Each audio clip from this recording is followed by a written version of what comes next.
পৰিস্মিতা টিউটৰিয়েললৈ সকলোকে স্বাগতম জনাই আজিৰ ভিডিঅ'টো আৰম্ভ কৰিবলৈ লৈছোঁ। আজি আমি গৰিষ্ঠ সাধাৰণ উৎপাদক গসাউ গৰিষ্ঠ সাধাৰণ উৎপাদকৰ শ্বৰ্ট ফৰ্মটো কি বুলি কৈছে গসাউ গৰিষ্ঠ সাধাৰণ উৎপাদক ইংলিছত হায়েষ্ট কমন ফেক্টৰ বুলি কয় আৰু সেইখিনি আজি আমি আলোচনা কৰিম। ইয়াৰ আগত আমি সাধাৰণ উৎপাদক উলিওৱা উৎপাদক গুণিতক সেইখিনি আমি শিকিছিলোঁ। আৰু তোমালোকে যদি মোৰ চেনেলত কোনোবা নতুনকৈ আছা মোৰ চেনেলটো ছাবস্ক্ৰাইব কৰিবা, লাইক কৰিবা, শ্বেয়াৰ কৰিবা। আৰু গসাউ উলিওৱাৰ আগত তোমালোকে সাধাৰণ উৎপাদক কি জানিব লাগিব, সাধাৰণ উৎপাদক কি ইয়াৰ আগত আলোচনা কৰিছিলোঁ আৰু আমি সেইখিনি তোমালোকে যদি কোনোবাই চোৱা নাই তেতিয়াহ'লে ডেছক্ৰিপশ্যনৰ লিংক থাকিব, সকলোৱে চাই ল'ব পাৰিবা। এতিয়া চাওঁ আহা গৰিষ্ঠ সাধাৰণ উৎপাদকনো কি। এতিয়া গৰিষ্ঠ সাধাৰণ উৎপাদক জনাৰ আগতে আমি সাধাৰণ উৎপাদক জানিব লাগিব। সাধাৰণ উৎপাদক হৈছে কি যে উমৈহতীয়া উৎপাদক যিকেইটা সংখ্যা দিয়া হয় সেই সংখ্যাকেইটাৰ গোটেইকেইটাৰে উমৈহতীয়া উৎপাদকটো হৈছে সাধাৰণ উৎপাদক। এতিয়া গসাউ উলিওৱাৰ কেইটামান নিয়ম আছে, কি পদ্ধতিত গসাউ উলিয়াব পাৰি চাওঁ আহা। এতিয়া চোৱা গসাউ 4টা পদ্ধতিত আমি উলিয়াব পাৰোঁ। এটা হৈছে সাধাৰণ উৎপাদক পদ্ধতি, সাধাৰণ উৎপাদক উলিয়াই পেলাই এটা মৌলিক উৎপাদক নিৰ্ণয়ৰ দ্বাৰা মৌলিক উৎপাদক উলিয়াই ইয়াৰ পাছত ছুটি হৰণ কৰি ছুটি হৰণৰ নিয়মেৰে তাৰপিছত পৰস্পৰ হৰণ পদ্ধতিৰে। এতিয়া আমি প্ৰতিটো পদ্ধতি এতিয়া আলোচনা কৰিম। তোমালোকে ভিডিঅ'টো প্ৰথম পৰা শেষলৈকে চাবা, তেতিয়া গোটেইকেইটা পদ্ধতিৰ বিষয়ে জানিব পাৰিবা। এতিয়া এটা উদাহৰণ লৈছোঁ যিটো আমি সাধাৰণ উৎপাদক পদ্ধতিৰে কৰিম। এইটো আমি সাধাৰণ উৎপাদক পদ্ধতিৰে কৰিম। প্ৰথমে 12, 36 আৰু 45 আমি সাধাৰণ উৎপাদকখিনি উলিয়াই ল'ম। 12 উৎপাদকখিনি উলিয়াম আগৰ পদ্ধতিতে। এতিয়া চোৱা 12 আমি উৎপাদকখিনি এইদৰে লিখিলোঁ 1 পূৰণ 12, 2 পূৰণ 6, 3 পূৰণ 4, ইয়াৰ আৰু উৎপাদক নাই এইকেইটাই। 36ৰ 1 পূৰণ 32 লিখিছোঁ 36 দেই, 36, 2 × 36, 3 × 36, 4 × 36, 6 × 36, আৰুটো নাই। 45ৰ 1 পূৰণ 45, 3 × 45 আৰু 5 × 45, এইখিনি হৈছে উৎপাদক। ইয়াৰ পৰা আমি সাধাৰণ উৎপাদক উলিয়াম। এতিয়া চোৱা আমি উৎপাদকখিনি লিখি ল'লোঁ, 12 উৎপাদকখিনি লিখিলোঁ, 36 উৎপাদকখিনি লিখিলোঁ, 45 উৎপাদকখিনি লিখিলোঁ। ইয়াৰ পৰা আমি সাধাৰণ উৎপাদক উলিয়াম। কি মিলি আছে প্ৰথম সাধাৰণ উৎপাদক, তাৰপাছতহে আমি গসাউলৈ যাম। এতিয়া 1টো পদ্ধতিতে থাকেই, 1টো প্ৰতিটো সংখ্যাৰ উৎপাদক, 2 আছে কিন্তু ইয়াত 45 2টো নাই, 3টাতে আছে 3 হ'ব। তাৰপিছত বাকী 4 নাই, 6 নাই আৰু আছেনে আৰু নাই আৰু মিলি নাই। এতিয়া 1 আৰু 3 পালোঁ আমি সাধাৰণ উৎপাদক 12, 36 আৰু 45ৰ। এতিয়া চোৱা সাধাৰণ উৎপাদক আমি কি পালোঁ 1 আৰু 3 পালোঁ। ইয়াত আৰু সাধাৰণ উৎপাদক নাই, মিলি নাই, 3টাত থকা উৎপাদক নাই আৰু যদি থাকিলেহেঁতেন আৰু আমি লিখিলোহেঁতেন। এতিয়া চোৱা এতিয়া 9টো 36 আৰু 45ত আছে কিন্তু 12ত নাই, সেইকাৰণে 1 আৰু 3 হ'ব সাধাৰণ উৎপাদক। এতিয়া ইয়াৰ ভিতৰত কোনটো ডাঙৰ কোনটো সৰু, ইয়াত উৎপাদকৰ ভিতৰত এই 3টা সংখ্যাৰ উমৈহতীয়া উৎপাদকৰ ভিতৰত কোনটো ডাঙৰ যে 3টো ডাঙৰ 1টো সৰু। এতিয়া গৰিষ্ঠ মানে সদায় ডাঙৰ হয়, গৰিষ্ঠ আৰু লঘিষ্ঠ মানে সৰু, গৰিষ্ঠ মানে ডাঙৰ। এতিয়া ইয়াত ডাঙৰ সাধাৰণ উৎপাদক শব্দটোৱে কি কৈছে গৰিষ্ঠ সাধাৰণ উৎপাদক। এতিয়া সাধাৰণ উৎপাদক আমি উলিয়ালোঁ, সাধাৰণ উৎপাদক কি পালোঁ এইটো, আৰু গৰিষ্ঠ মানে ডাঙৰ সাধাৰণ উৎপাদক কি, এই 3টাৰ গৰিষ্ঠ সাধাৰণ উৎপাদক কি হ'ব 3। এইটোৱে হৈছে গসাউ। এতিয়া এইটো নিয়মত সাধাৰণ উৎপাদক পদ্ধতিৰে সৰু সৰু সংখ্যাবিলাকৰ কৰিবলৈ বেছি ভাল হয় আৰু ডাঙৰ সংখ্যাবিলাকৰ এইদৰে উৎপাদক উলিয়াবলৈ অসুবিধা হয়। সেইকাৰণে কি হৈছে ছুটি নিয়মৰ হৰণ বা পৰস্পৰ হৰণ পদ্ধতিৰে বা মৌলিক উৎপাদক পদ্ধতিৰে নিৰ্ণয় কৰা হয়। এতিয়া চোৱা একেকেইটা সংখ্যাকে আমি লৈছোঁ, এইবাৰ মৌলিক উৎপাদক পদ্ধতিৰে নিৰ্ণয় কৰি চাম। একে ওলাই নে 12, 36 আৰু 45ৰ গসাউ নিৰ্ণয় কৰা মৌলিক উৎপাদক পদ্ধতিৰ দ্বাৰা। এতিয়া আমি ইয়াৰ মৌলিক উৎপাদক উলিয়াম। আমি ছুটি হৰণত কৰি চাওঁ। 12ক 2 কৰিলে প্ৰথমে 6 হ'ব, আকৌ 2 কৰিলে 3 হ'ব। এতিয়া কি হ'ব 2 পূৰণ 3 পাতিম।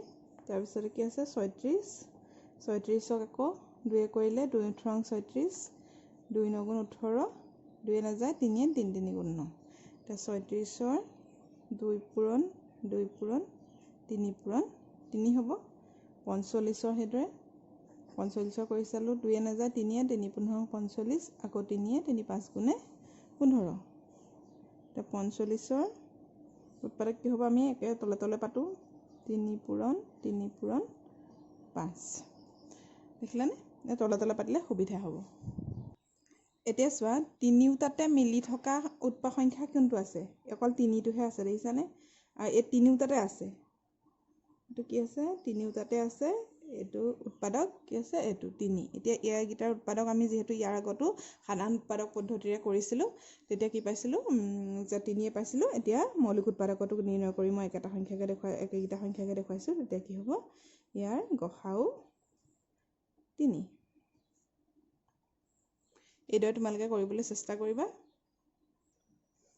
এতিয়া চোৱা চুটি হৰণ পদ্ধতিৰে আমি কৰিম 24 40 আৰু 64 গসাউ নিৰ্ণয় এতিয়া কিদৰে কৰিম চাওঁ হা ইয়াত প্ৰথমতে আমি 2ৰে দি চাম 2ৰে গোটেইকেইটা সংখ্যাক যিহেতু বিভাজ্য একক ঘৰত 4 0 4 আছে 2 দিলোঁ 2 12 24 হ'ল 2 20 40 হ'ল আৰু 64 2 32 40 হ'ল এতিয়া এইটো 2ৰে গ'ল নে 2 এতিয়া 2 সাধাৰণ উৎপাদক ওলাল নে ইয়াৰ পৰা এটা সাধাৰণ উৎপাদক আমি কি পালোঁ ইয়াৰ পৰা 2 পালোঁ এনেকৈ লিখি যাবা তাৰপিছত আকৌ কিহে যাব আকৌ 2ৰে যাব 2 6 গুণ 12 2 10 গুণে 20 2 16 32 ইয়াতো কি পালোঁ সাধাৰণ উৎপাদক মই সাধাৰণ মৌলিক উৎপাদক বুলি লিখিলেও হ'ব 2 তাৰপিছত আমি 2ৰে দিলোঁ 2ৰে যাব যিহেতু 2 3 গুণে 6 তাৰপিছত 2 5 গুণে 10 আৰু 2 8 গুণে 16 সাধাৰণ উৎপাদক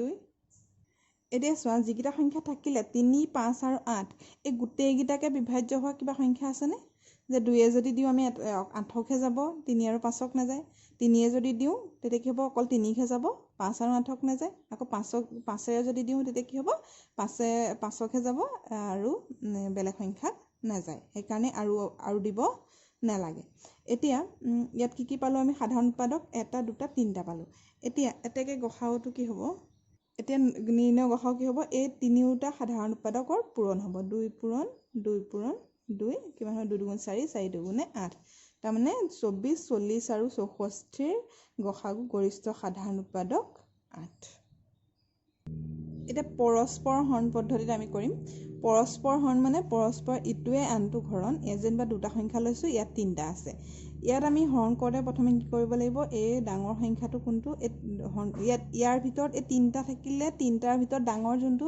তাক সৰুটোৱে হৰণ কৰিব লাগিব এতিয়া ইয়াত আমি দুটা সংখ্যা আছে এইটো ডাঙৰ 110টো ডাঙৰ আৰু 85টো সৰু এতিয়া 110ক আমি 85ৰে হৰণ কৰিম এতিয়া 110ক যদি আমি 85ৰে হৰণ কৰোঁ তেতিয়া কি হ'ব কেইবাৰ যাব এবাৰেই যাব তেতিয়া কি হ'ব এবাৰ গ'লে 85 দিলোঁ এতিয়া বিয়োগ কৰিম বিয়োগ কৰিলে 10ৰ 5 গ'লে 5 ইয়াত 10 থাকিলে 10ৰ 8 গ'লে 2 হ'ল 25 হ'ল এতিয়া আকৌ কি কৰিব লাগিব পৰস্পৰ হৰণ যিহেতু এটা এই যিটো ভাগশেষ থাকিলে সেইটোৱে আকৌ এই সংখ্যাটো হৰণ কৰিব লাগিব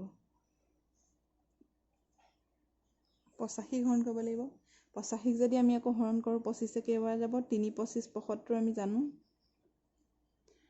3 25 75 এতিয়া 75 হোৱাৰ লগে লগে এইফালে কি থাকিলে হৰণ বিয়োগ কৰিলে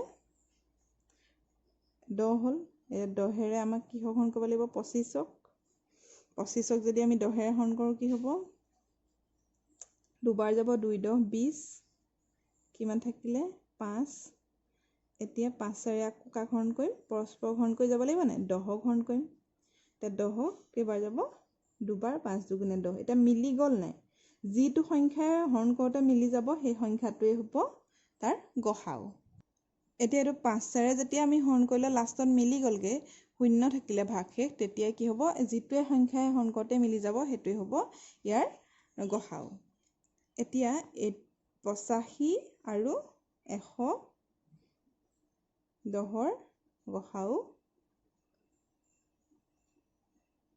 5 এতিয়া এইবিলাক কি হৈছে ডাঙৰ সংখ্যাত পৰস্পৰ হৰণ পদ্ধতিয়ে ডাঙৰ সংখ্যাৰ গসাউ নিৰ্ণয় কৰিবলৈ ব্যৱহাৰ কৰা হয় যিহেতু সুবিধা হয় এতিয়া আমি 3টা থকা এটা কৰি চাওঁ হা এতিয়া ইয়াত চোৱা 3টা সংখ্যা লৈছোঁ ইয়াৰ 3টাৰ ভিতৰত আটাইতকৈ ডাঙৰ কোনটো এইটো আটাইতকৈ ডাঙৰ সংখ্যাটোক তাতকৈ সৰু সংখ্যাটোৱে আমি হৰণ কৰিম আটাইতকৈ ডাঙৰ 1128ক আমি 940ৰে হৰণ কৰিম 940টো যিহেতু মাজৰ সংখ্যা বুলি নহয় এইটোতকৈ সৰু তাৰপিছত এইটো যিটো থাকি ভাগ পাম গসাউ পাম সেইটোৱে আকৌ এইটো হৰণ কৰিম এতিয়া 940ৰে 1128ক প্ৰথমে এবাৰ যাব এবাৰ গ'লে বিয়োগ কৰিলোঁ আমি 940 হ'ল কিমান থাকিব 8 পৰা 0 গ'লে 8 হ'ব এইফালে 12 4 গ'লে 8 এইফালে 0 10 9 গ'লে 1 188 আকৌ 940ক আমি কেইবাৰ যাওঁ চাওঁ 940ক 188 যদি আমি কৰোঁ